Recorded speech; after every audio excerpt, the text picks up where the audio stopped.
What's good? What's good? Hope everyone's having a blessed afternoon. Y'all know what it is. This is another installment of the Southern Baller Show. Of course, I have my brothers with me.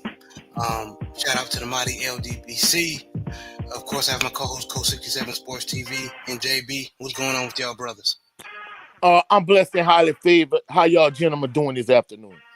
Man, I I'm can't blessed, complain man. anything. We blessed, man. We blessed, man. But y'all know what it is, man. We have to talk about the past playoff games, man, and the championship of the college football playoffs is set, man.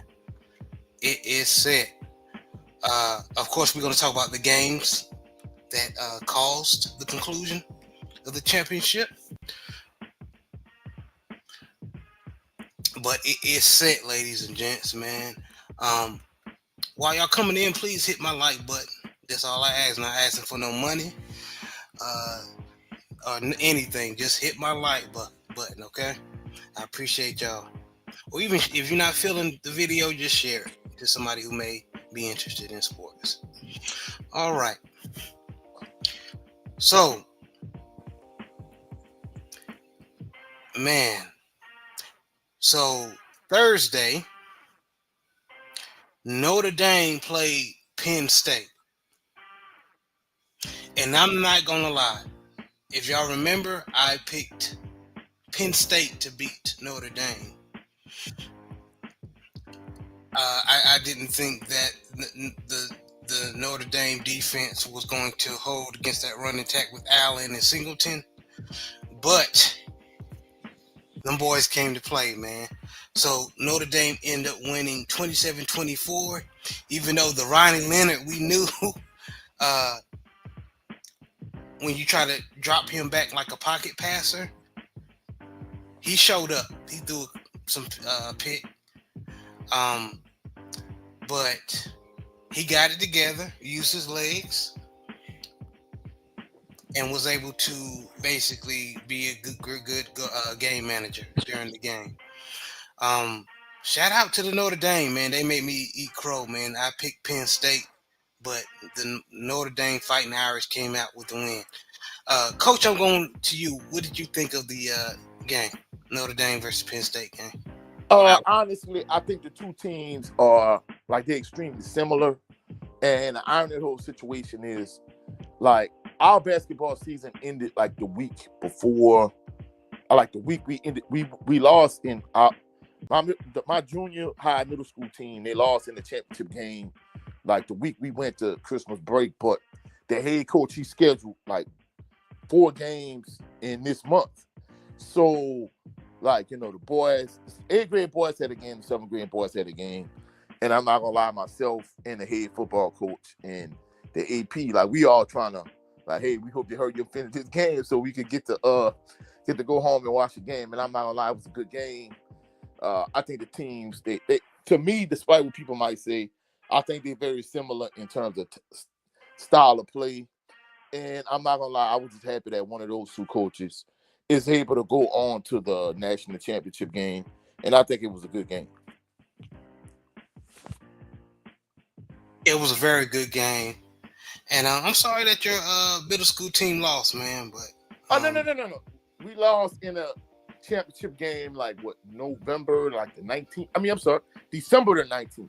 December. But Okay. the thing about it is, they only lost by 4 points, but the coach wanted to play more games. So, in a month of January, we still playing basketball while all other teams in the district season is over. But it was a good season. It's nothing for them to hold their head down about. But exactly, the thing about it is he had that game scheduled the same day as the Penn State Notre Dame game, and we trying to hurry to get the heck out of there so we go home and watch the game. You know what I'm saying? So that's the reason why I partied up. No, you good. Just wanted to shout out to you being the coach and supporting them kids, man. But congrats to your successful season. Oh, thank you, bro. Thank you, bro. Yes, sir. Yes, sir. JB, what was your thoughts on the game? I eat crow along with you, man. Even though if you remember, I said that I don't trust neither of these two teams' quarterbacks as far as dropping back in passing. And I think what I thought was going to happen with Notre Dame ending up happening with Penn State, where the defense made Penn State quarterback, what's his name, Adler, uh, become a pocket quarterback, and then he threw a vital pick at the end of the game. Uh, it was both running games was working, and as well as the Penn State with the 13-10, but Penn State defense did let me down in some aspects. They played a good game. It's just I think that pick put the Penn State defense in a bad way at the end of the game.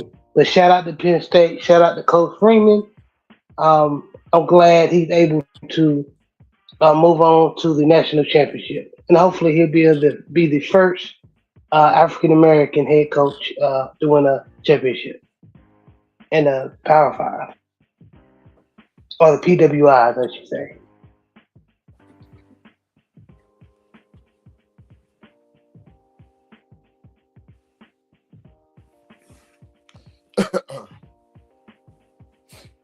You on mute, Jared? Yeah, thank you, man. Shout out to Hendo, um, the Rogue Podcast, man.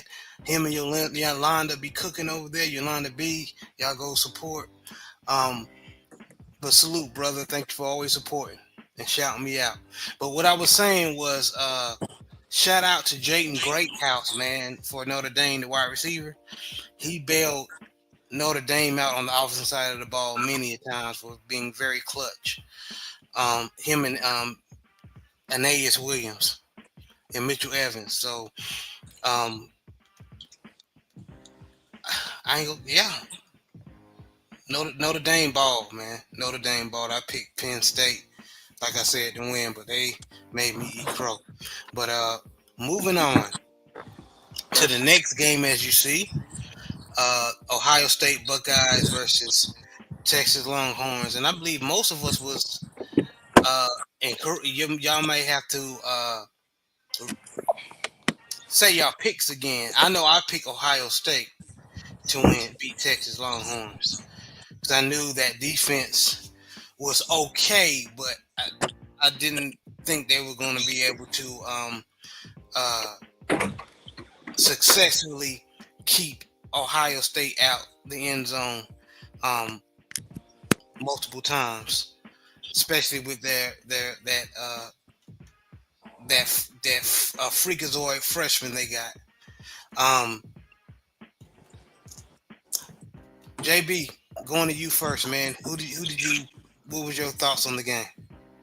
Well, you remember I said that I thought that Ohio State was going to curve stop Texas, but actually that didn't happen. Texas was in this game for most of the game. I think going into the fourth quarter, you see Ohio State pulling away. Um, I think coming out of halftime, I think Travion Henderson busted a long run, or I think it was a screen play, and after that, then Texas was trying to stay in the game with a couple of plays here and there, but they wasn't able to close the margin. Ohio State was just better, but Texas Longhorns proved that they belong to be there. They played great football, especially in the first half. But Ohio State is, to me, it's the better overall team out of the four teams that was coming into the playoffs this last weekend. So, well, this weekend. So, shout out to Ohio State and shout out to Texas for having a great season. Exactly, man, because they had a very good game plan because they they did a great job, in my opinion, guarding Jeremiah Smith, that freakazoid freshman, man. So they had other weapons like a Carnell Tate, like you said, JB, a Travion Henderson on that screen pass where he went 75 yards, and Amika Ibuke. If I pronounce his name wrong, forgive me. He did a great job bailing them out on a lot of third downs. Uh, so when Jeremiah Smith was guarded, man, they have other weapons to go to, and they showed it. So I'm not gonna lie, man. I've been hard on Will Howard, even though Will Howard threw a pick. Um, he's been balling, especially in the playoffs, man. He used his legs at the I think it was when they was on the other side of the 50 for like a 15, 20 yards where he said, okay, y'all stopping and run. And then they just did a like a QB power and it worked. So Yeah, Howard played a good game when it counted at the end.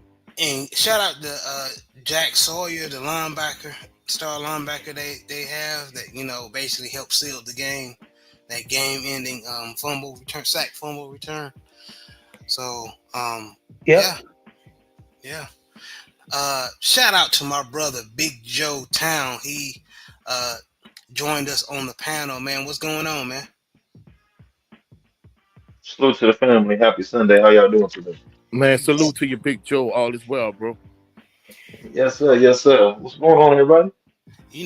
we recapping the playoffs, man. And before I go to Coach regarding his recap on the Ohio State and Texas conclusion, what was your thoughts on Notre Dame defeating the Penn State Nittany Lions? Yes, sir. I was gonna say, yeah, we recapping. We ain't capping over here. You dig what I'm saying? But Yes, anyway, um, no, man, that was a tough game. Notre Dame, Penn State, to me, they were pretty equal. They won those Midwest teams like a Wisconsin, Iowa.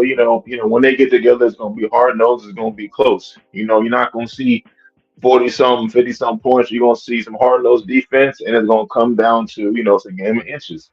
You know what I mean? I just thought that Notre Dame was gonna be the more physical team than Penn State, and to a certain degree, it was. It was definitely a close game. I was happy for Coach Freeman, for him to get the monkey off his back. But yeah, man, it was just this is what I believe this was the closest college football game we had so far. Mostly all the other games been blowouts or whatnot. This was really, really tight. You know what I mean? I'm not too so on a Notre Dame quarterback or a Penn State quarterback. So this was going to come down to a team win, and Notre Dame, to me, they're just a better team the other day. And shout out again to Coach Freeman because, like I always say, anybody could lose, but can you bounce back from a loss? Again, they lost to NIU. They wanted the man to quit, lose his job, and get up out of here. But he stayed the course. His team kept believing in what he was teaching. His team could have lost to NIU. They could have easily fell apart. We've seen it before. Notre Dame yes, could have easily been Florida State easily, easily. But they believed in Freeman. They had to win all the way out for him to get to the championship game, and that's what they did. Now Mark Freeman is a sought after head coach. He's even going to interview for the Chicago Bears. So that's a testament to his leadership, and he rebuilt that Notre Dame program. And I wasn't too sold on Penn State because I thought Penn State was going to do what they're going to do, and that's not rise to the occasion. But anyways, shout out to Notre Dame. It's going to be interesting to see what they do in the championship game. all right. Thank you for your take, Big Joe, or recap on the Notre Dame versus Penn State. And shout out to my brother Big Reg, host of Big Boy Talk. What's up, everybody? He says, "What's good, man? Looking forward for you to do future content, brother. Thank you for always supporting." And we got a few full panel today, man. We got my brother Brent Fox on the show. What's going on, man? Hey, thank y'all for having me on once again, man. Man, what's good with your Brent? Wow, not much, Brand. much. What's happening, Oh, we Joe? got we got a Steeler on the panel. Okay, okay. What up, Barbara? What up, wedding band Brent? Okay, what's happening, Joe?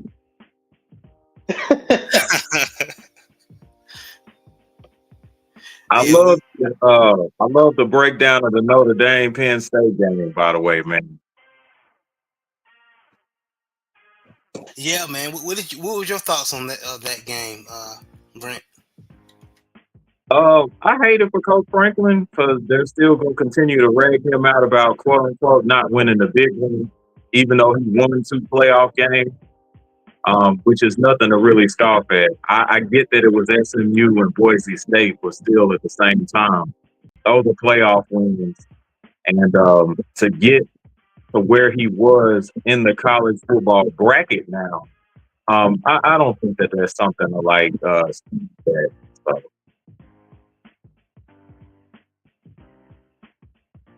Okay, I definitely agree, man. I definitely agree. Uh, Shout out to my brother Brandon 86 Ghost. He said, yo, what's good, man? Thank you for always supporting. All right. Got my Baltimore Raven family coming in here as well. Uh, but Coach, what was your thoughts? Going back to you, man. What was your thoughts on the Ohio State and Texas game? Well, I was the only member of the panel that actually picked Texas. It wasn't a pick of my head; it was more a pick of my heart because I didn't actually believe Texas had a better team than Ohio State.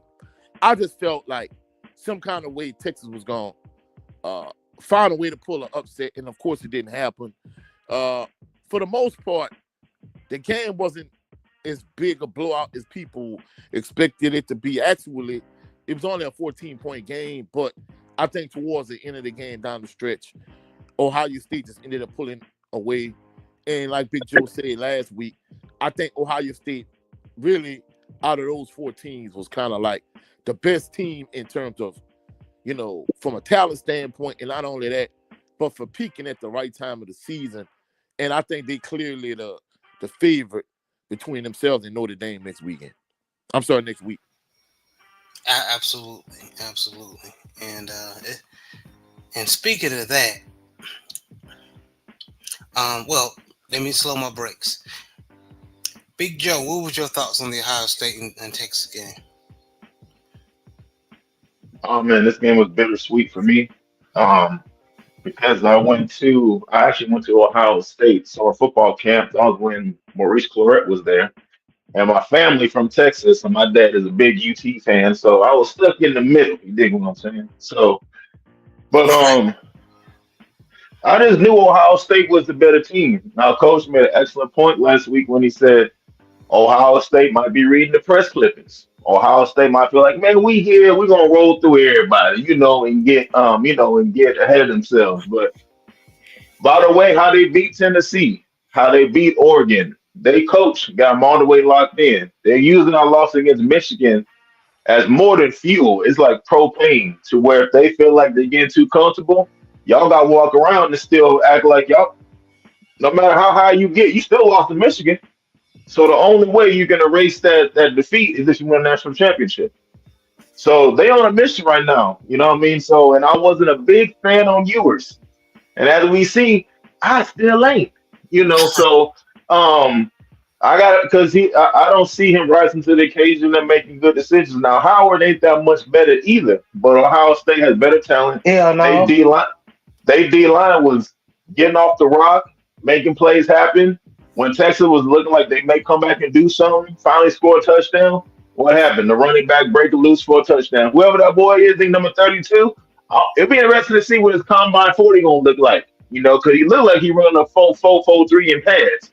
You know what I mean? So we're gonna see what he look like, within the pressure short zone. But overall it was a good game, but later on it just got out of hand. Blue couldn't do too much, you know what I mean? And the play calling, I don't know if it's Sarkeesian or if it's somebody else, but the play calling wasn't adequate to winning. And then of course their best playmaker wide receiver, he ended up getting hurt, you know what I mean? So that kind of handicapped him. But everybody said, that Ewers was better than Cam Ward. Everybody said that Ewers better than Shador Sanders. He's a top NFL quarterback prospect, what they said at the beginning of the season. And, if you're that guy, then you raise your team, you don't lower your team. So he couldn't raise Texas to win. So it looks like he's going to be going for somewhere else. We're stepping into the Archie Manning era now. So, Ohio State, Notre Dame next week, you know, And it's, okay, and we ain't got no SEC teams now, so, hey, man, good you know. point. Good point. Uh, Brent, what was your thoughts or your recap on the conclusion of the Ohio State versus Texas game? I ain't gonna lie, that was heartbreaking. I figured Texas' defense would probably serve as a pretty big factor. I mean, I hate to use this term. It almost did, especially with the turnover that Texas got. Um, but it just wasn't enough, and we were not able to. We were not able to stop or contain Ohio State at critical moments. Like, yeah, and we just couldn't keep up. And yeah, I agree with Joe. As much as I hate to say it, the offense didn't quite execute the way that it needed to. We should have probably featured the tight end a little bit more. I think that Ohio State, to its credit, defense had adjusted to Golden when he was actually out there making plays, and that should have probably left maybe an open spot for the tight end to try to capitalize off that. But it just, yeah, it just did not come together. It could not have not come together at a worse time. But salute to Texas for actually just getting that far in the playoffs. He's right. Joe is also right. As much as I hate to admit it, he was probably either going to. I don't think that he would want to go ahead and try to enter the draft after this. But he may go to another program, and that will probably open things up for RG, who everybody's excited about, but he has a little bit a ways to go as far as just being able to kind of read defenses, securing the ball, and other like fundamental stuff that he needs to learn in Division One football. So, while we're all excited about the possibility for us winning, I think that I don't want us to just get too disappointed as a Clemson fan when we against the growing pains. He has to be able to develop in order to perform the way everybody expects him to. But that's what I got. Okay, and Brent, like there's some spots where you sound very good, and then it's some other spots where you sound in your audio where you sound like you're away from the whatever you're speaking through. Okay. So try to sound muffled Yeah, sometimes. or his hand might be over the mic, might be, maybe of his phone or whatever device he's using. Okay. Can y'all hear me clearly now? Yeah, we can hear you clearly, but it is like there's the muffle with it. It sounds like you're underwater. It sounds like you're talking underwater. Oh, okay, I got you. I'm gonna jump out and then try to jump back in. All Okay, and right. I got you, man. And Archie Manning fumbled the ball, by the way. That was a fumble, FYI. Just saying. I hear you. All right, I'm gonna jump out and jump back in, fellas. All right, man. I got you. All right. Well, that's it for recapping the playoff games that transpired this past week.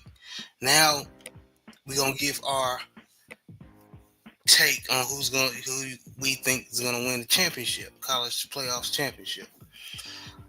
Starting with you, Coach. Who you got, Notre Dame or Ohio State?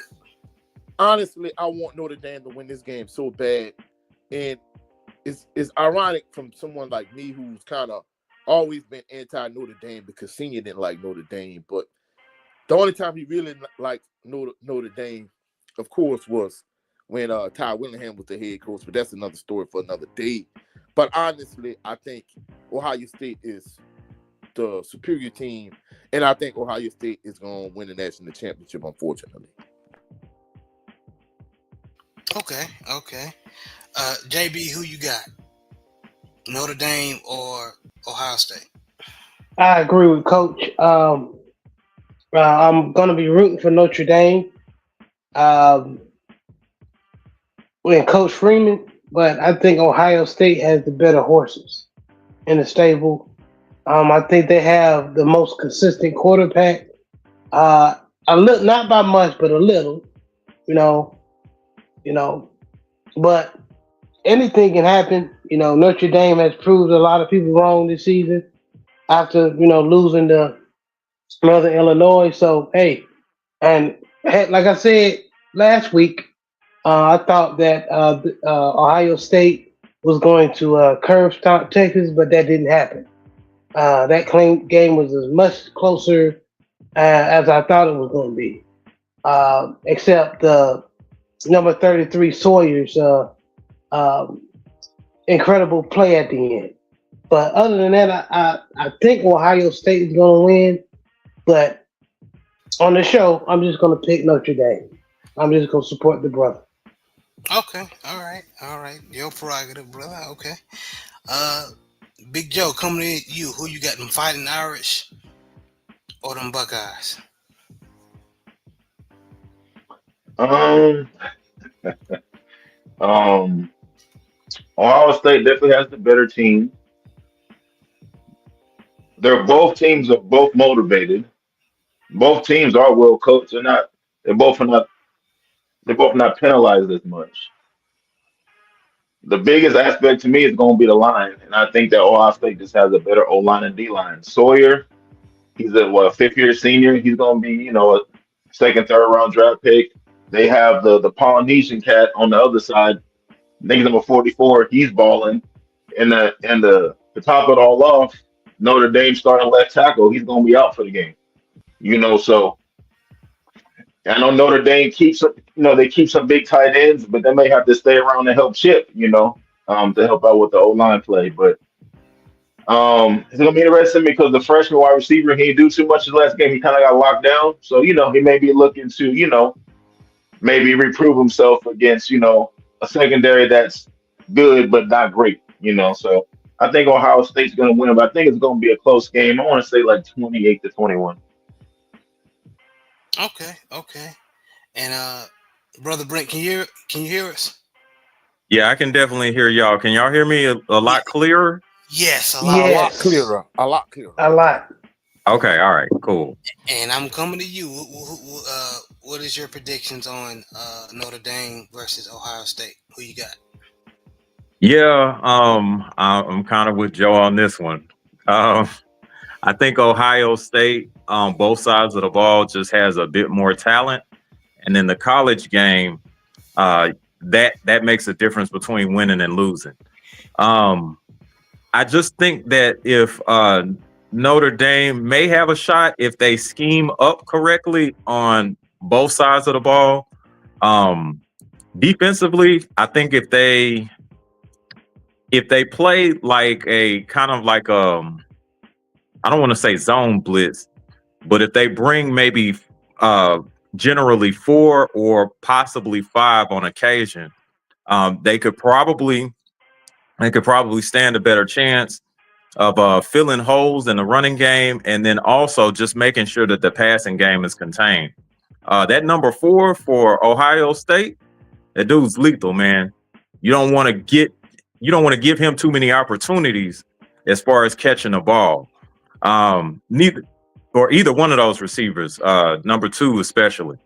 So I think that you have to pretty much slow them down. You're not going to be able to stop them, especially with the team makeup of Notre Dame. They're going to have to try to slow those guys down. Honestly, I would try to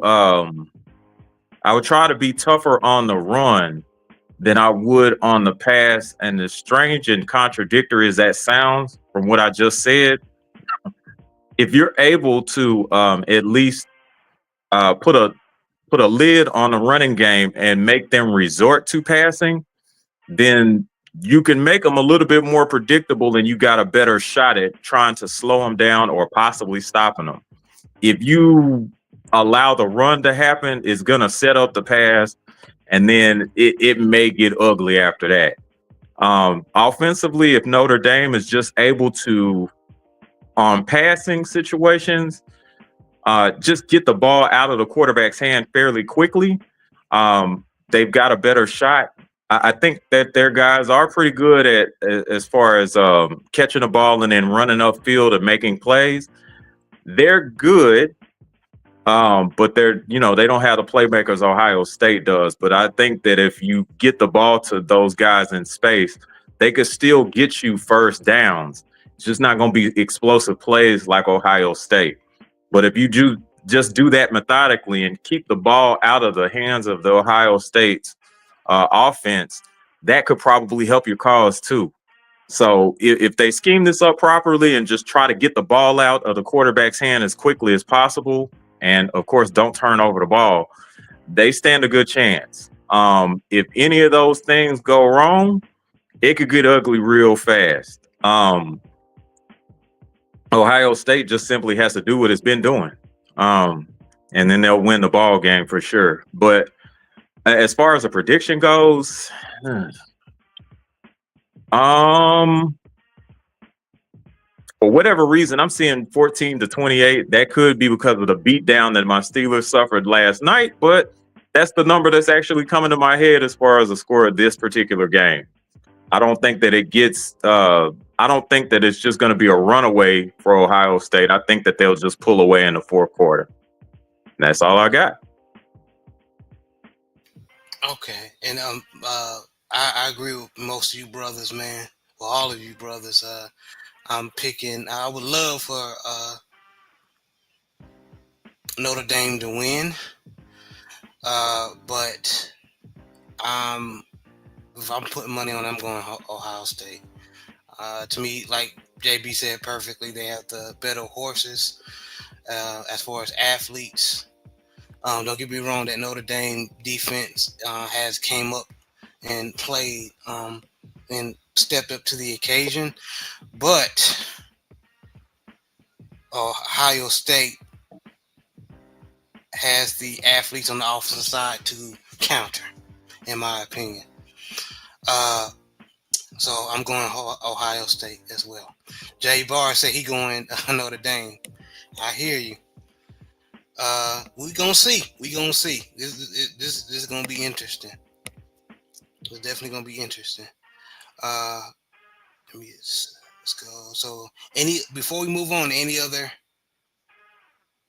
questions or thoughts on this topic? No, sir. All right. Let's move on. Now, before we go into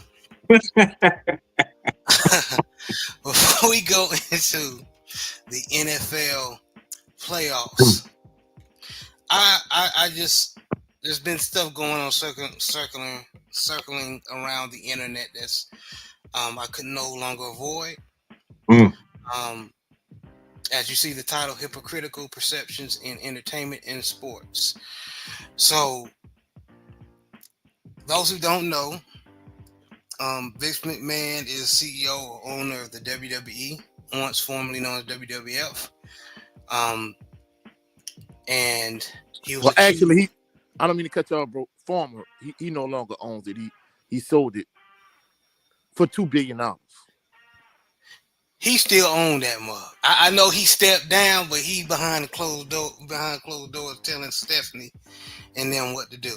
You're right, but he still. No, what you got to realize, the people that he sold it to, they own the UFC. So he not involved in it. I'm telling you, man, he got behind closed doors telling Stephanie what to do. I hear you. I'm telling you. Or they still getting guidance from Vince, even though he can't, Like he's the Ozzie Newsome man. Basically. Yes, basically. Thank you. No, the reason why I say no because the product it looks completely different at this point. Yeah, I know Triple H. Yeah, I got it, but trust me, Triple H, Hunter, and them is still getting advice. So that's why I say he's technically still running it. Not on paper, of course, because what's been going on. But Vince McMahon, of course, has been involved in, multiple allegations of sexual misconduct with women and allegedly men too. And he got off. he got off. And you brothers, if y'all have more verse on me, have more information as far as when did the courts make that final decision. But basically, he got, in a nutshell, y'all, he got off. So here's why I'm bringing this up. I don't want to hear nothing about no R. Kelly. I don't want to hear nothing about no Diddy. And forget them as far as morally. But here's what my problem is. Dudes like Vince McMahon has the complexion for the protection. Mhm. He's getting away with a lot of stuff. And come on now, you can't tell me he had, he did it. He did it. I wasn't there, but I'll bet you my bottom dollar he's guilty. But Too many credible people came out and said he did. So, all right, and we're talking about wrestlers, old wrestlers that used to work for the WWE. So, all right. So I find it funny that we go after these athletes, we go after these singers and entertainers that are black, that know they don't have the protection like Vince McMahon, and we drag them through the mud. But when it comes to Vic McMahon, oh, he got off. Oh well, no smoke. no smoke. And it seemed like that Netflix documentary they have on Netflix about him, it kind of made him like, how I want to say it. To me, it was kind of like teasing. Y'all get what I'm saying? Like, yeah, I'm a piece of crap, but you ain't not nothing you can do about it. It was glorifying them, basically. Yeah, It was entertaining them, basically. yeah. So he went underground, like Coach was saying. He stepped down. Hunter and his wife, I'm not wife, excuse me, his sister. I'm sorry, y'all. Daughter is now in charge, running things now.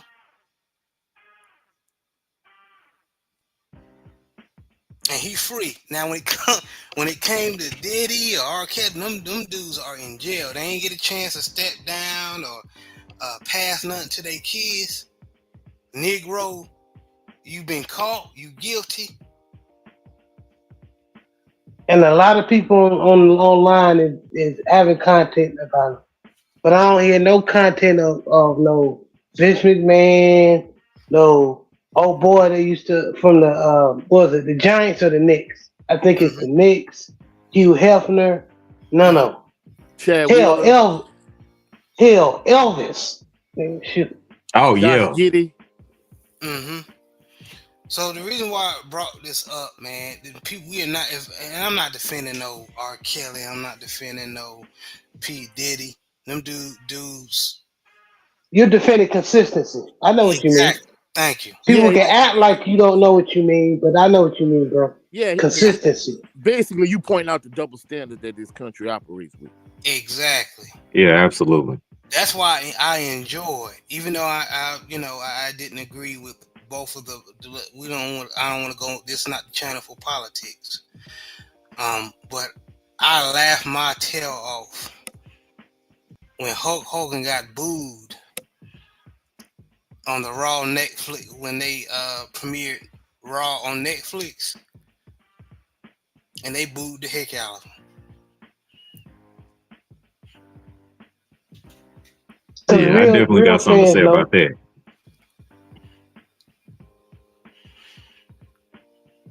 But Go ahead. Give the mic to Brent, Jared. well, yeah, I was gonna go down through the brothers, but since Brent said something, man, what's your thoughts on all this, man? This topic. All right, I'll try to compress this, man. I'm gonna try not to be too long winded. Um, Hulk Hogan was a childhood hero of mine. And to kind of see how things unfolded with him, it kind of goes along in line with like never meet your heroes or whatever. Mm-hmm. Um, it was just extremely disappointing to kind of find out who somebody really is. Um, once time goes on or things develop, um, you know, you go from like being like a little Hulkamaniac, cheering this guy on, thinking that he's out there representing everybody that's good and all of that, and you beating up on you beating up on dudes like Earthquake and Jake the Snake and even what you call it, even when he did No Holds Bars, when he was beating up on Zeus or you Tiny know Lister. Debo, yeah, Tiny Lester, yeah. Um, you cheer him on, and you thinking that this guy is a hero, and then when he really reveals himself, it's extremely disappointing. Um, so yeah, at this point, you kind of reap what you sow. So, if he gets booed and continues to get booed, um, hey, it is what it is. At the same time, I want to actually point out that, another guy that I was cheering for, which was The Undertaker and his brother Kane, turned out to be like hardcore racists. So, now I can't even pull for them anymore. Um, so yeah, again, the things that you kind of find out about the people that you used to celebrate, it's very disappointing. And, actually it's kind of like, it kind of pisses you off because you spent time and effort and energy on these people only to find it out, that, they don't appreciate none of that. And they don't even think of you as a human being. Yeah, That's it. yeah. Good point. Good point. Coach, what's your opinion on the hypocritical perceptions in entertainment and sports? Yeah, bro. I mean, we know the deal. I mean, if you look at people like Josh Giddey or Conor McGregor or Dana White or whoever the case may be, if they do something, you don't have people like Kimberly A. Martin and Malika Andrews coming out to bash them. Mm-hmm. However, as soon as a black athlete, or even just a black person, just saying in general, did it. Like you said, if you look at the double standard, Vince McMahon was able to sell the WWE and sell it for $2 billion, and basically was able to pass on generational wealth to his descendants. But yet, when you look at somebody like a Suge Knight, he didn't get the benefit of the doubt, even though he was doing stupid stuff. And Diddy, even though I'm not saying Diddy is no martyr or no saint, because I don't agree with a lot of stuff he's done over the years. But even with that being said, they took his passport, they took his kid's passport, and for all intents and purposes, he's still locked up. They won't let him get any kind of bond. They won't let him get out. They won't let him sell his, Bad Boy or its requisite parts as a company, so he can pass on the generational wealth to his family. And it just kind of shows the double standard, when they talk about, because I'm not gonna lie, as a teacher, like the last couple school years, I hated the no Diddy situation, and even in a different environment, like my previous school was in a urban type environment, and this particular school is like in a rural/metropolitan type area. And even this school year, at the beginning of the school year, the no Diddy thing was just a rampant thing until myself and a couple other coaches really kind of cracked down on it. I kind of led the charge on it, being that I'm a black man, and I kind of got highly offended. In fact, it was so bad at the last school, like the boys knew, like, hey, we're not allowed to say no Diddy around coach. It got to the point they started saying no Giddy, talking about Josh Giddey, because they didn't want to piss me off, you know what I'm saying? So the double standard is ridiculous. The hypocrisy is sad. And, just to kind of touch on what Brent Fox was saying, it's crazy how when your kids, like, they have this excellent marketing campaign, but, say your prayers, eat your vitamins, train hard, and then you really find out that this dude is really a racist scumbag piece of trash, like a Ryan Garcia or Telefimo Lopez. It's crazy. So at the end of the day, I don't see Malika Andrews out here talking about Vince McMahon or Conor McGregor. But the next time a black athlete does something and she says something, hey, we need to be on him. Man, beautifully said, Coach. Um, you know how to go, to my boy Big Joe. What's your thoughts on this topic? Yeah, man, everybody cooking up here. Everybody cooking. Yeah, man, we all know it's a double standard, so it's funny, you know, um, everybody grew up on wrestling. Well, if you were 70s, 80s, 90s, I'm a little younger than everybody, so I grew up in the Attitude Era. So Mm-hmm. Undertaker, Kane, um, Mankind, The Rock, Stone Cold Steve Austin. Later, the Generation X. That was my era. I'm You out know what I there. mean? So I was a huge wrestling fan. Huge. I've been to Raw. I've been to Raw. I've been to so many events. I used to tape the shows. SmackDown. I had the video games. Needless to say, everybody I knew watched wrestling. But all of a sudden, don't nobody know who Vince McMahon is. Mm. Everybody grew up saying, I got two words for you. Everybody raising their eyebrow. Everybody, had T-shirts. Everybody was wrestling during the playground and getting sent home because you ain't supposed to DDT your homie on concrete. We all done done it. For somebody We all done done it. instructionist. Yeah, we all done told the teacher to suck it. We all done done it. But all of a sudden, don't nobody know who Vince McMahon is. So nobody remembers the wet T-shirt contest he did. Mm. Nobody remembers when he had Trish Stratus kissing a bear behind, or had some male wrestler kissing bear behind, or when Lita had a thong all the way up to her belly button the whole time. Nobody remember him going into the locker room of like cheerleaders and stuff when they used to have the Super Bowl specials. Nobody remembers that stuff. Oh, but I do. So Vince has been a weirdo for a long time. Vince has not one, not two, but multiple sexual assault lawsuits and multiple sexual assault settlements. You know what I mean? So the difference is between Vince McMahon and like a Diddy or Jay Z.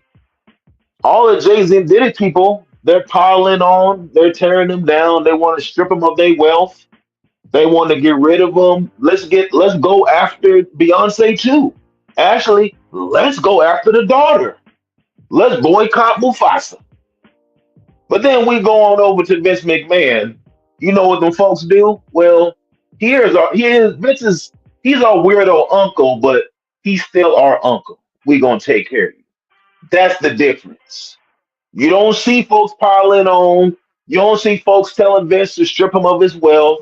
You're not telling folks to not watch wrestling no more, even though his thumbprint is still there. Nobody wants to bring Vince's wife to the forefront because she's been around through everything. Nobody's telling Linda McMahon to leave Vince. Nobody's telling Triple H to speak up. I haven't heard one wrestler speak on Vince McMahon. Not The Rock, not Stone Cold, not none of these big guys, John Cena. Nobody has talked down on Vince. They've all Well, said Vince. well, actually, Bret Hart did, but we know Bret Hart kind of has an They action got plan with Vince.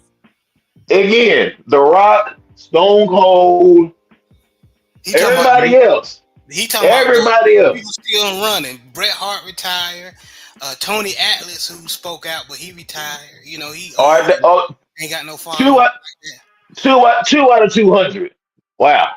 Right. What about everybody else? Yeah, Because everybody Right. else thanks, not Coach gonna Joe. speak on Vince because everybody said Vince is like a father to them. Everybody Talk said about Vince all is of them, like a Joe. father to them.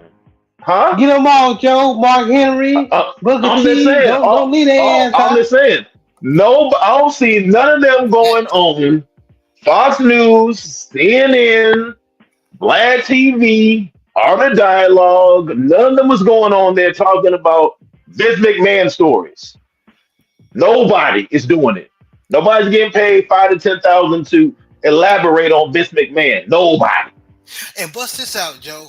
And the reason why I have Hulk Hogan next beside Vince McMahon, because here's the hypocritical thing about society. They're booing Hulk Hogan about him supporting Trump, but this dude been a piece of garbage. He been exposed himself as a racist. But as soon as he support a party or a political party that now you want to boom.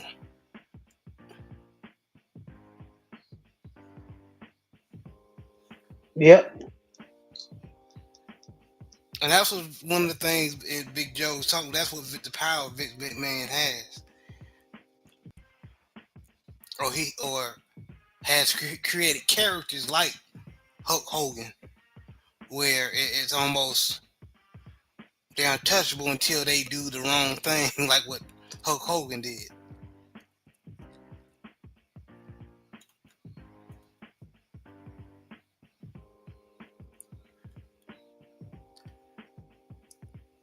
Oh, we lost Big Joe. I'll add him back on once he come back on. But yeah, you're right. I mean, but hey, I want to see Malika Andrews out here, speaking out against Vince McMahon and Conor McGregor and Chad Wheeler and some of these individuals. See, as you can see, she has nothing to say, you know what I'm saying? And I'm gonna be honest with you two, part of the problem too, instead of talking about, Skip Bayless and Charlie Dixon, they out here talking about Joy Taylor. I mean, it's just going to show you how, at one point I thought, well, hey, yeah, it's a double standard when it comes to sex more than anything. No, it's just a double standard when it comes to race, because guess what? Joy Taylor is a black woman. Now, whether she slept with white men to get to the top or whatever, that ain't my business. You know what I'm saying? Right. But my point is, they're not talking about Skip Bayless and Charlie Dixon. Skip Bayless, who made an indecent proposal of $1.5 million to sleep with me. Charlie Dixon, who basically slept with her to give her the position on Undisputed. Now we dragging her because she ended up, using her womanly charm to get the way she is, allegedly. So come on, man. The hypocrisy is ridiculous. And it seems like it's all race-based more than anything. Yeah. Yeah. Yeah, that's true. And Big Joe, we lost you there. I said too much. I ain't gonna say no more. I ain't said enough. You see they sniped me, right? I ain't gonna say no more. Yeah, they sniped you, bro. No, bump that, Joe. No, bump that, Joe. You was cooking. Get him, Joe. They gonna have me blocked everywhere. I better chill out. No, but I mean, like it's blatant double standard. From Skip to Dixon, even the New York Knicks owner.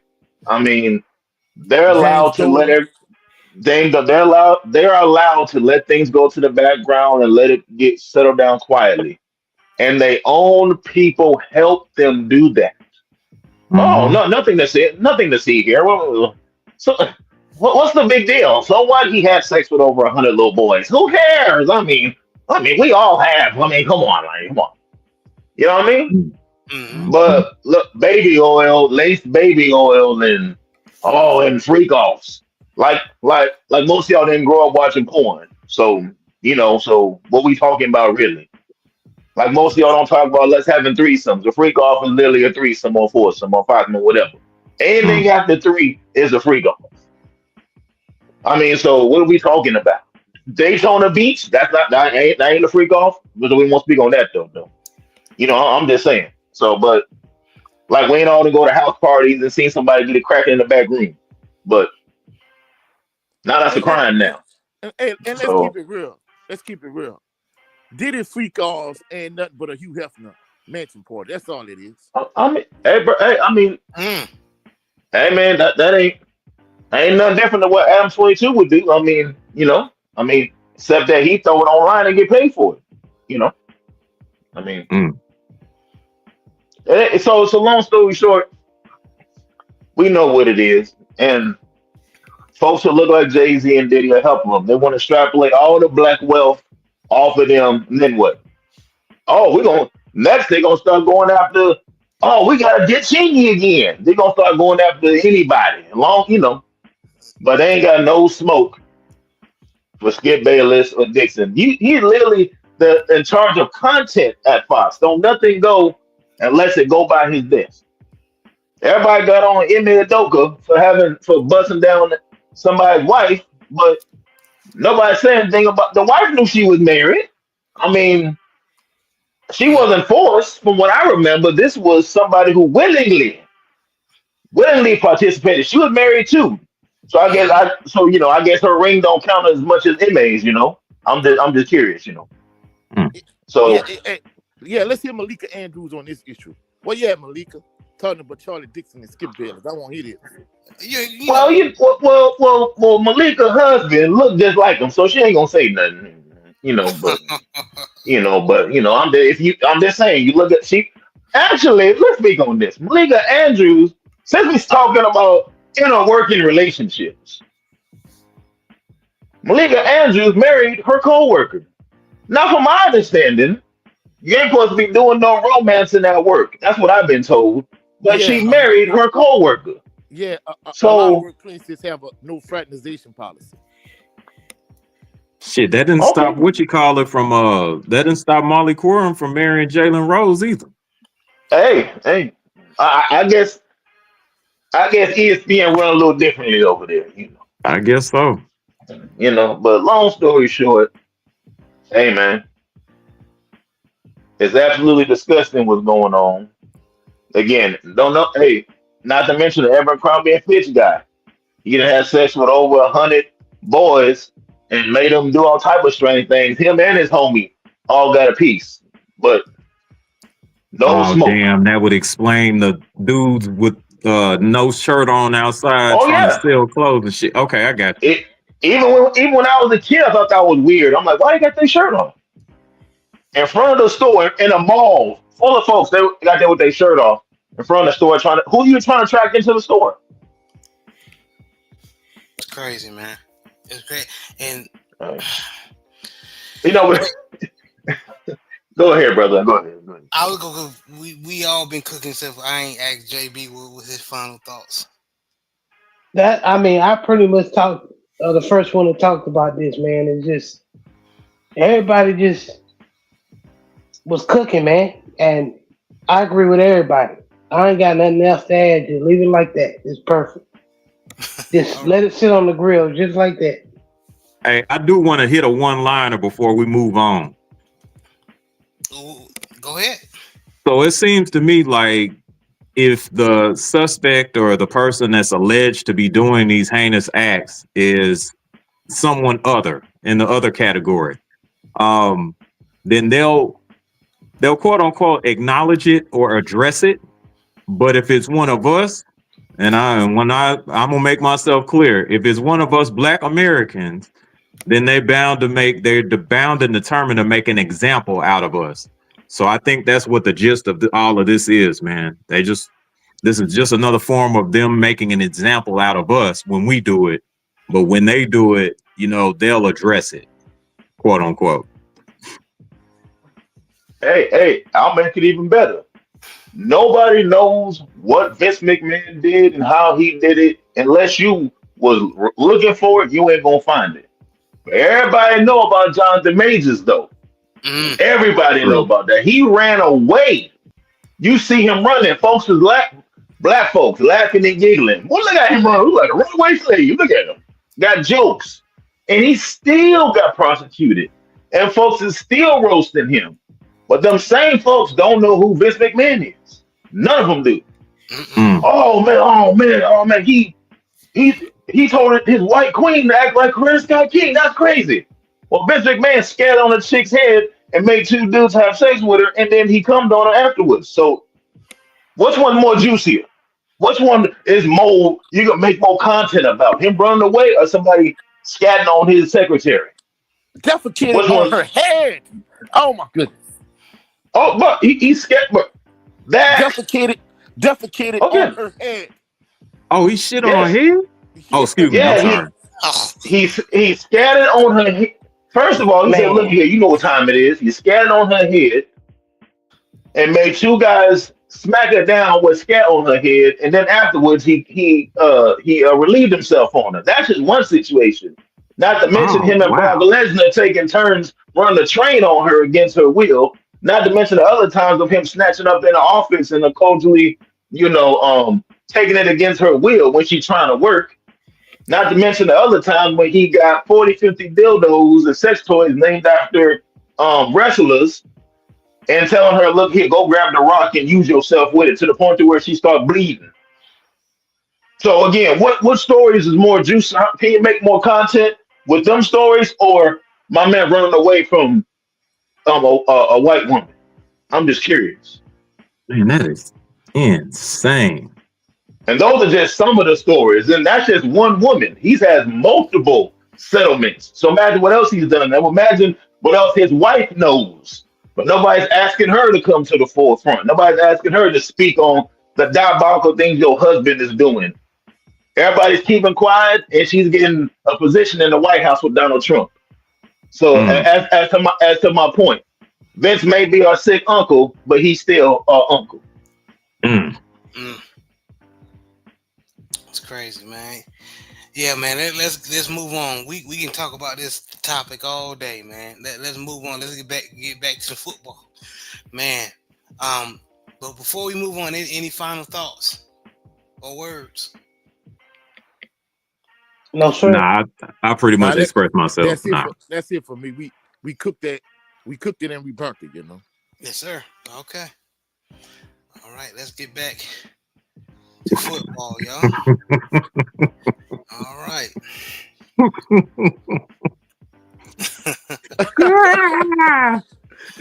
Oh boy. Jared said, "Let's get the hell away from this topic." It sound rocky. For real. Hey, I'm just saying, this is what happened, but nobody won't talk about it. That's the whole point. See, none of y'all knew that. That's my whole point. But we Oh all no, seen I Jonathan did. I Majors did. run I away did. all day long. So that's what I I'm saying. did. That's the whole point. I did, Yeah, Big Joe. I did. we did, but when he's talking about the masses, that's Yeah, nobody knew that. Nobody. He talking about them same jigaboo ninjas that made 50 to 250 Diddy videos. Videos talking about Diddy and false allegations, but not talking about Vince McMahon. Oh, I get what he's saying. Hey, the same black folks who believe in Illuminati, but I got several Jewish friends that don't even know what the hell that is. All right. Right. GDO. But Pookie Bear 365 on YouTube, who stay out at his mama's house, who ain't got no job and is playing crazy, who's getting a check from the government for disability because he playing crazy. He know what the Illuminati is though, right? But Jaguar Wright know what that is too. But she's Oh also a Lord. Navy SEAL. You know what I mean? So same people, right? Don't they seem similar? Anyways, keep going. I'm sorry.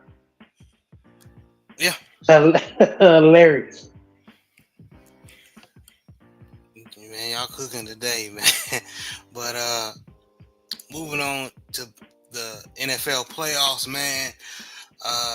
Yesterday the Texans and Chargers played, and also the Steelers and the Ravens played. Um, Starting off with the first game from yesterday, the Chargers fall to the Texans 32-12. Starting with Coach, what was your thoughts on the outcome of the game? For the most part, I didn't get to watch the game itself because I had some technical difficulties, and I was trying to get some other stuff going. But I kind of knew, the Chargers really weren't going to beat the Texans. I think CJ Stroud and crew, because I watched all the highlights. I think they definitely gonna get out the first round. I knew they figured we'd get out the first round.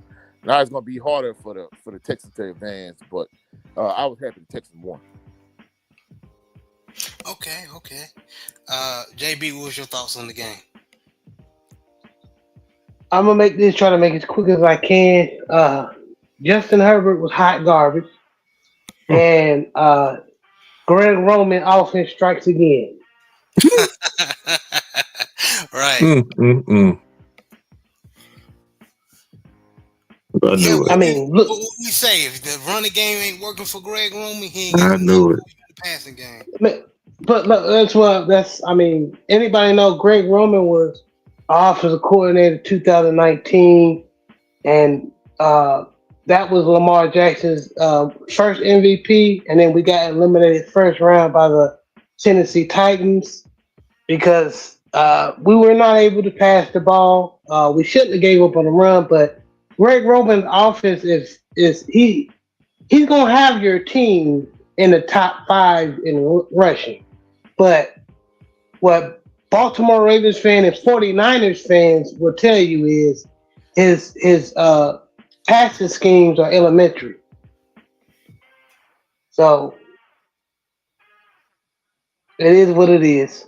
Yeah, and just to correct you, JB, not trying to son you or anything. Just um, in 2019 with Greg Roman, we lost to the Chargers, and then that following, No, no. Rookie year we lost to the Chargers. yeah, 2019 we lost to the Tennessee that's Titans. right, That's 2018, 19. You're right, you're right. My bad, my bad, my bad. that's when Derrick Henry stiffed arm Earl Thomas at the lead.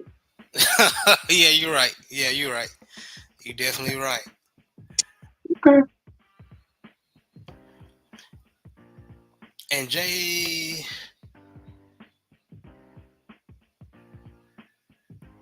no, so Brent, what was your thoughts on the game? Okay, so as far as the Texans and the Chargers game, Mhm. actually I had the Chargers winning before the game. I was pleasantly surprised that Houston did actually rise to the occasion. Um, for the past few weeks, them like us, even though they had a better record in the last four games, they just weren't seeming to perform well, especially on offense. But I am glad to see that. I think first and foremost, the defense actually kind of helped set the tone at the beginning of the game. And then that kind of transitioned over to offense to where Joe Mixon was running the ball very well. And, Stroud actually just kind of warmed up and kind of came into his own. So, shout outs to the Houston Texans for waking up and then playing ball like they should. So yeah, I was pleasantly surprised with the performance of the Houston Texans. So Yeah, yeah. CJ Stroud had a rough game at first, but his defense bailed him yeah, out where he can get it together. they did. They definitely did. But lastly, regarding the Texans and the Chargers game, Big Joe, what was your thoughts? Yes, sir. So yeah, like Coach, I missed the game as well. I was in the gym getting that work in. I'm trying to be Mm-hmm. too sexy. I'm trying to be too sexy for the meet and greet. You did what I'm saying. But Right. right now I'm three something. I'm trying to be too sexy. Anyways, Woo. um, yeah. So I saw the replays. I saw last part of the game. Yeah, I mean, I thought the Chargers were gonna go in there and do better than what they did. I thought they were gonna win. So I thought they had the better team. I thought they had they've been on a winning streak. They've been, they've been cooking with grease or whatnot. But I underestimated the heart of the Houston Texans. I underestimated their head coach.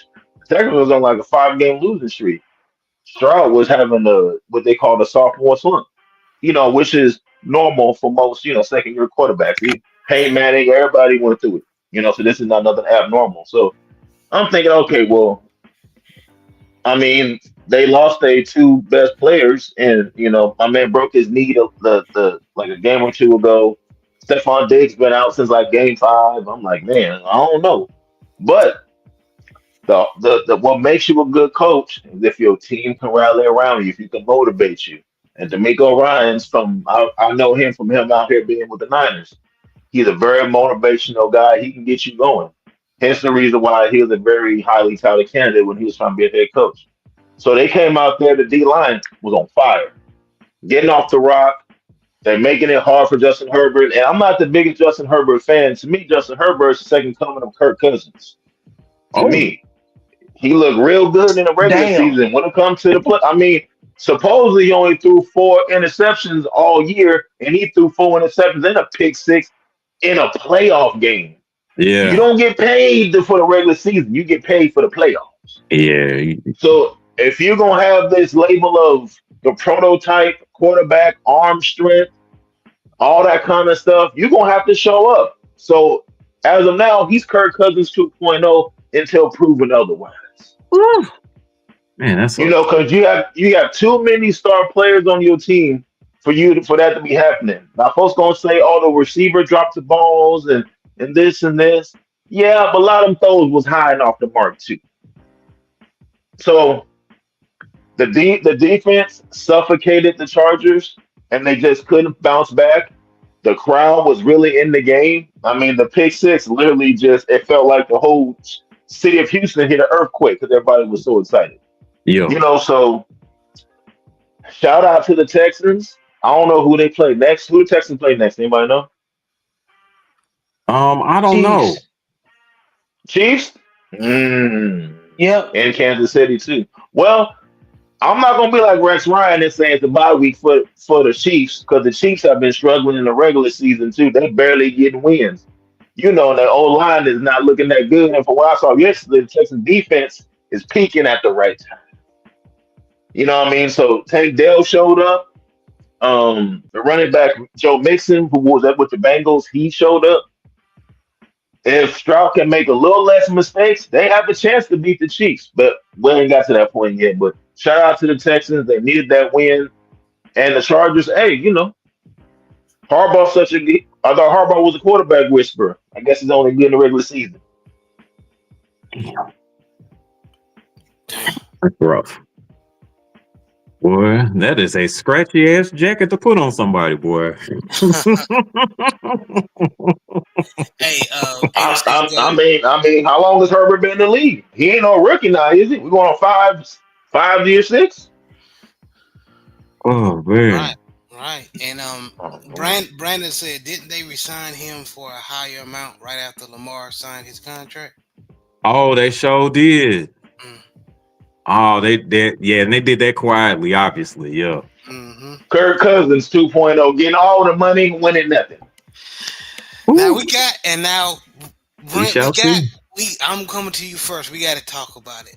The Steelers versus Ravens. That is what I'm here for, my brother. That's what I'm here for. What a transition. Lord have mercy. Didn't even ease into it. No segue. Just a straight Lord. Vince McMahon, huh? Oh man. Hit you with the rock bottom. That's cold blooded. You know what I mean? Oh Lord. Oh man. Like a prison shank, just catch you in the corner and just stab the shit out. Yeah. Thank you for the visual, JB. Well, actually, JB, is stab you and twist the knife. You know what I mean? So, anyways, I'm sorry. Go ahead. You got it. Go ahead. Well, yeah. Wait. Yeah, that's a beautiful send off to the infirmary, Joe. Not trying to force room, but I gotta tell the score. Ravens win 28-14. That's right. And since you're the Steelers fan on here, only Steelers fan, come to you first. Brent, what was your thoughts on the game? Oh, my thoughts on it. Boy. It was a. You know what? I'm gonna be politically correct. It was a deserving end to an underachieving team.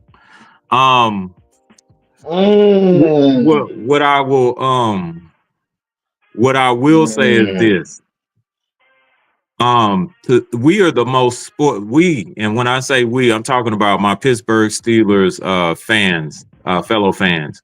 We have got to be some of the most entitled and spoiled fans on the face of this blanking planet. There are people that would, there are people and organizations that would delete in real life to try to get to the positions that we are constantly in, where we're either getting to the playoffs or we're right in there to get in. There are several organizations that don't have that opportunity year after year after year. And for us Jaguars. New Orleans Saints. Yes. And for us to be unappreciative of those facts and just be like, oh, well, no, we expect championships around here. Fine. I mean, if you want that to be your standard, okay. But the reality is this. There are other teams that are extremely talented that you have to navigate past in order to win.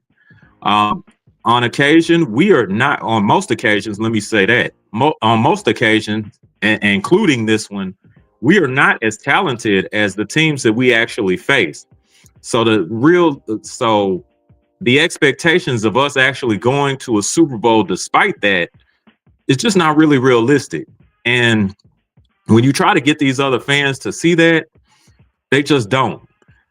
These people are the same people that say to go ahead and get rid of Tomlin and we need somebody else in here, but will cry and complain and and moan if we have like consecutive losing seasons. And then when we actually draft somebody from those particular losing seasons, even though, the guy's not such a great guy, Ben Roethlisberger, and we win a few championships, we get spoiled all over again.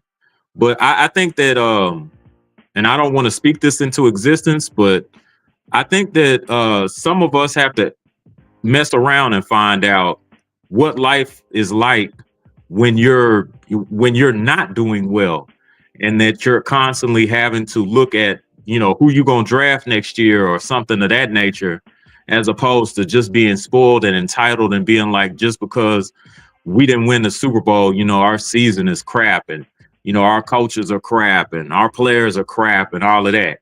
I just, I just hope that I'm not a part of that. But at the same time, if it needs to happen, it needs to happen. I'm still going to support my Steelers either way. And here we go. Okay. Coach, what did you think about the game? Well, first and foremost, I want to commend Brent Fox, because in this day and age, in this generation, a lot of these youngsters, or just people in general nowadays, they bandwagon jumpers. I remember when I was coaching basketball at my previous school, and I was the head coach before I ended up getting eventually demoted.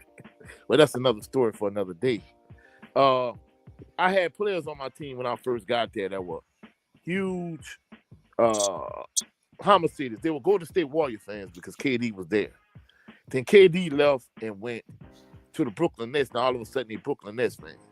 People from our generation, we didn't hop from team to team to team to team. I've been a member of Jaguar Nation, Southern University Jaguars, my whole life. I've been a Saints fan my whole life. Since the Pelicans or the Hornets back then came to New Orleans, I've been a fan of theirs. So that's how it should be. If that's your team, you should support that team and you should rock with that team. Now, in terms of the game itself, my cousin, who's a few years younger than me, her and I graduated from Southern the same day. But a few weeks ago, she graduated from this institution down there in Thibodeau. That's a PWI that I have a strong, I'm not even going to say dislike, I'm going to say hatred for. She graduated from that institution and she got a master's in nursing. So I was at her graduation party last night. I didn't catch the game, but when I got home, my nephew was like, "Uncle, let's watch this." And of course, we watched the highlights. And more than anything, just watching Derrick Henry just kind of run people over. And I'm not going to lie, Minka Fitzpatrick, I kind of feel sorry for him this morning. This morning when I woke up, man, I was killing. So, all in all, it's kind of what I expected from the Ravens. But my thing with them is, what are they gonna do if and when they get to the AFC Championship game? Hopefully they do. But that's gonna be the thing to me. If you get another situation where you get the Chiefs versus the Ravens, then what? That's what I want to know. Okay, all right. And I'm gonna leave that question for JB, the other Baltimore Ravens fan on the panel. But first, we're gonna go with Brother Big Joe. What was your thoughts on the Steelers and Ravens game? Oh man, it was to put it mildly, it wasn't really close. Um, Unfortunately, the Steelers just didn't show up to play. I mean, it seemed like either they were still on the bus, still in Pittsburgh, or just was not motivated to be out there in a playoff game.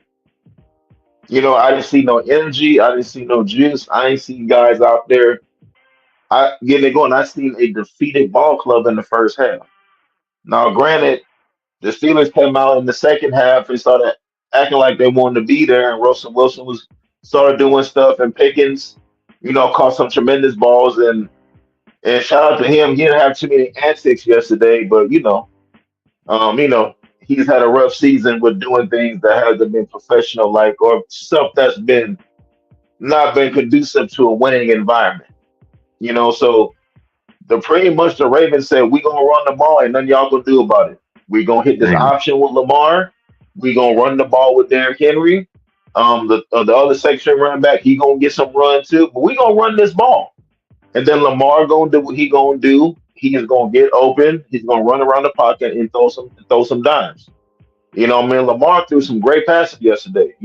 So shout out to him. He's come a long way from folks saying that he shouldn't be a quarterback. He should be drafted as a wide receiver or a safety. He's come a Facts. long way. So shout out to Lamar for putting that work in. That don't happen overnight. That don't happen by clubbing, partying, or whatnot. I come from watching game film and actually putting in work in the offseason. And Mm-hmm. if he said after the game he had to stop trying to look for the splash plays and just take the 5 yarders, take the 3 yarders, get out of bounds, and stuff like that. So he's maturing as a quarterback. So it was a good game overall. The Steelers just wasn't ready to play, and my man got stiff armed by Derrick Henry. I mean, he ain't the only one. He's the first. He ain't gonna be the last. And the thing is with Derrick Henry, third, fourth quarter, and it's 32 degrees outside, you ain't gonna feel like hitting him. You just ain't gonna feel like it. Exactly. A lot of business decisions was made in the third and fourth quarter, which allowed them, to kind of run away with the game. But kudos to the Ravens. As far as the Steelers go, obviously there's some rumblings about Mike Tomlin, about him possibly going to the Bears or going here or going there. And like Brent said, the Steelers have been over 500 for I don't know how many years. They go to the playoffs every year. They might not be getting deep into the playoffs, but they have a winning organization. The Steelers let go of Tomlin or feel like they're too big for their britches, they can turn into the Raiders real quick. That's coming from a former Raiders fan. The Steelers can turn to the Raiders. Raiders was an historic winning organization, and now look at them now. They get every year now. They seem like they're a top five pick in the draft. So I just think a lot of folks are questioning Tomlin, saying that he's losing the locker room because AB was acting a fool, Pickens acting a fool, was it Claypool was acting a fool when he was there TikTok dancing. So a lot of folks feel like they may need a change, a change of voice in the locker room. But he's there. Tomlin is where he's supposed to be. You know, I just think he needs to get some more leadership in the locker room. You have Hayward, you have Watt, but they feel like that. They may need some more veteran leadership in there to get the young guys like Pickens and stuff like that in line. But it's gonna be interesting to see who they draft. But shout out to the Ravens. They all moving on the next week, and they're looking like it's gonna be in the AFC. It's either gonna be the Bills or the Ravens. Is what it's looking like. So shout out to the Ravens. They had a phenomenal game, and shout out to I say the MVP, Lamar Jackson. Yes, yes, sir. And also, you are correct. The Bills and the Ravens are playing next week. So we're gonna see who's gonna take the AFC Championship. And move on to the. Oh, Move, Jared, I have yeah, one thing I want to add, bro. yeah, In the words of the great Brent Fox, "If around and find out if you want it." for real, for real. And this is coming from a stomp down Ravens fan. Y'all fire Mike Tomlin if you want. It's gonna be You better ask the Colts. You better ask when they had Tony Dungy and Jim Caldwell. You better Mm-hmm. ask the Chicago Bears when they let go of Lovie Smith. Like Coach just said, when Sean Payton left New Orleans, mm, New Orleans ain't I been mean, hitting on that. So that I mean, sound good. Four I You straight mean, know, years of same. not making the playoffs. yeah. Same thing with the Bills. The Bills went to what 2 or 3 straight Super Bowls, and the next thing They you went to know, they weren't 4. good. They weren't good for four. Yeah, they weren't good for a long time. They're just now Mm-hmm. getting relevant, and that was in the early '90s. We in the Exactly. 2000s. We're in the 2020s and stuff. So hey, it can happen. Yeah, it can definitely hell, happen. you better ask the Patriots. Shit. And Oh Bill yeah, Belichick love. JB, go yeah. ahead and tell us what's your thoughts on that game, the Steelers and the Ravens, so we can move This on. ought to be good. Come on, JB. You remember when y'all used to show y'all ass when y'all were little and grandma, your mama, your daddy would make you go out and pick a switch and then beat your ass for it? That's what we did to the Steelers last night. We No, made their okay. ass go out and pick a switch, and we told them don't bring back no flimsy ones neither. They're gonna tie And them we took together. a big sturdy switch and whipped they ass Mm-hmm. on the Joe leg Jack. part too. I got a question, JB. Do you wet the Uh, switch or you leave it dry?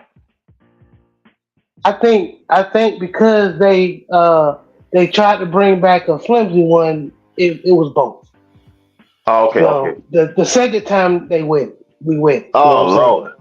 Oh Mm. Lord. So, but in all seriousness, um, that game plan, us running the ball, uh, I totally it was shout out to Coach Monkey. Our Mm-hmm. best receiver was down. I think shout out to Brent. Brent on his pregame clip was watching his show on Just Me. He uh, advised that or predicted that Baltimore would use our tight ends. Likely was a factor, and Mark Andrews. And we just ran the ball down their throat. Um, and this was and y'all, this is even though despite how they play, um, I look at the strength of schedule. Pittsburgh, like last 5 games were tough games. I'm talking about Cheese, Pittsburgh, Philly. You know what I'm saying? Unlike Denver, not Denver, but Buffalo, where they play, the Patriots every other game and the Jets, and you know what I'm saying, stuff like that. So I wasn't coming in the game uh, overlooking the Pittsburgh because I knew it was a rivalry game. I knew that Mike Tomlin was going to have them boys ready to play. It's we just we overmatched them this year as far as um, talent, and I think Jared on Coach Septatelli show last night, you said that we could have did this the first game, but we tried to get cute. We got away from the run. We only gave Henry 3 carries, and we tried to make Lamar a pocket passer, and then Justin Tuck missed about 3, 4, 5, 11 field goals, and then Yeah. Pittsburgh got the win. So Well, y'all did all that. We only won by 2, JB. Think about Yeah, that. yeah, I know. I'm saying that's what Jared was saying last night. yeah. That all we had to do. We are a look, man. Lamar's a great pocket. I already know he's a great pocket. He can throw in the pocket, but we are a running football team. Okay. Yes, we have a little bit better weapons. We're still a running football team. We do not get away from that. If we get away from that anytime in this class, we will give the Buffalo or Kansas City a chance to beat us. Okay, that's our identity.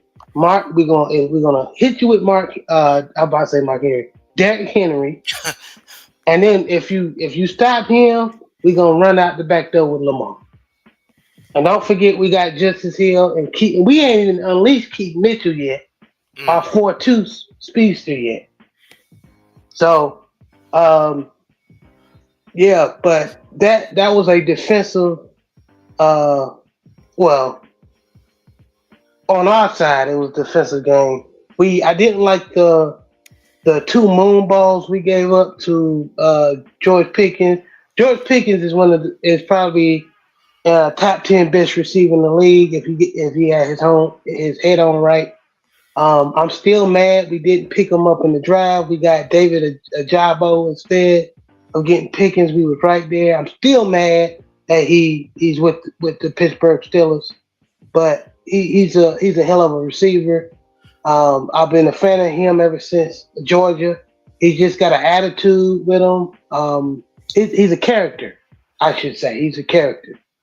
But hopefully that Pittsburgh gets him some help next year. Um, Maybe another receiver or help bring in another running back to help Harris and Warren, but I mean, we just both except the two touchdowns we gave up. We pretty much dominated the game. Okay, okay. And let's go ahead and try to wrap it up, fellas. Not that we're gonna go over the games, but um, let's when we give our thoughts, let's make sure we try to wrap it up because I know everybody want to finish watching these playoffs and our viewers as well. So today, currently we have the Eagles and Packers playing right now. The Eagles are winning 10-0. Uh, it looks like the Eagles are dominating the line of scrimmage, and Saquon Barkley is eating, and Philly's defense is playing good. Coach, who you got in that game? I'm gonna go with the Eagles. Okay, okay. JB? Eagles, I love, but he's not. He's too inconsistent for me. He will throw a couple of picks. All right, Brent Fox. I also have the Eagles. All right, and Big Joe.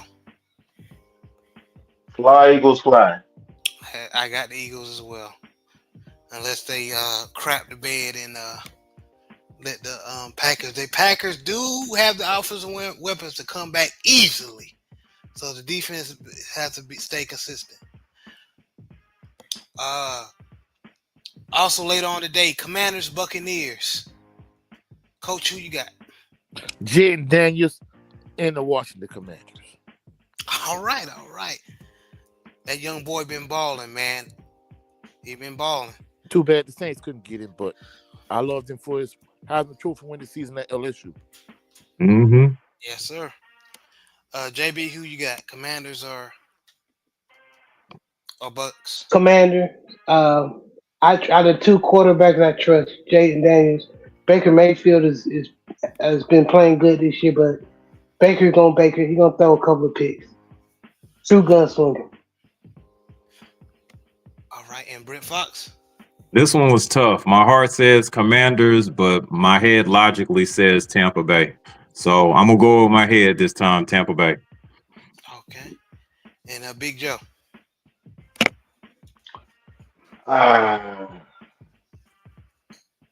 Jane Daniels. Baker Mayfield's having a good year. He's gonna ball out this game, but I think that right now, I think that the Commanders are just having a great season. But I won't be surprised if the Buccaneers pull it out. But I'm going with the Commanders. Okay, I'm gonna be the oddball. I'm going with the Bucks. I believe that even though Baker Mayfield is not consistent, he got the better weapons than Mike Evans, and like it or not, he has more experience as far as playing in the playoffs. So I'm picking the Bucks to edge Jayden Daniels, even though he's having a hell of a year as a rookie. Okay, and moving on to the last game that's happening tomorrow. We have the Rams and the Vikings. Coach, who you got? I'm gonna go with a curveball. I'm gonna go with the Rams. Okay, okay. JB, Rams or Vikings? Vikings. That defense is too good. Okay. Brother Brent. I also have the Vikings. I think that they'll do just enough to actually win this particular game. Okay. And Big Joe. I'm going with the Rams. Even though Flores has a good team, right now. Rams is one of them teams that you just don't want to play right now. Puka Nakua is balling. The other wide receiver, I forgot his Cooper name, Kupp. the white dude. Cooper Kupp. Yeah, Cooper Cup. Yeah, he balling right now. The running back is good. They're peaking at the right time, and I think Sam Darnold is going to show why he's on this his third team. So even with all the help, even with everything around him, we saw what he did last game, and right now I think he's he got a lot to play for. New contract, new team. Where's he gonna play at? The pressure gonna be too much for him. And the Rams got a veteran quarterback, won a Super Bowl, veteran coach. Going with the Rams. They've been there, done that. Big Vikings Joe, haven't. Big Joe, we twins as far as mentally, as far as on this game. I agree. It's very similar to why I think uh, the Rams are actually going to pull it out. Sam Darnold is going to show why he was successful in the other franchises. Eventually, yeah, he's balling because he got a very good group of wide receiving core with him. Shout out to the Minnesota Vikings front office, but Sam Darnold is going to be Sam Darnold eventually. Sam Darnold is nothing less than Brock Purdy. Ooh, Mr. Shelton, Mr. Shelton, go. Damn. And Shelton ain't gonna like that, but hey, it's the truth. But anyway, um, before we get out of here, brothers,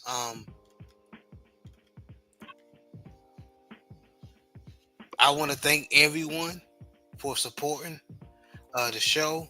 I know our numbers ain't where it or where I want it, but Oh, I'm it's gonna get still there, bro. It's grinding. definitely gonna get there. Exactly, you beat me to it. Exactly, I'm going to keep grinding, and it's going to eventually get there.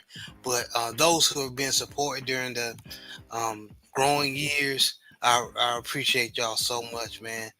Um, so y'all just keep supporting and sharing to people who you think is going to be interested in the show. So I appreciate y'all.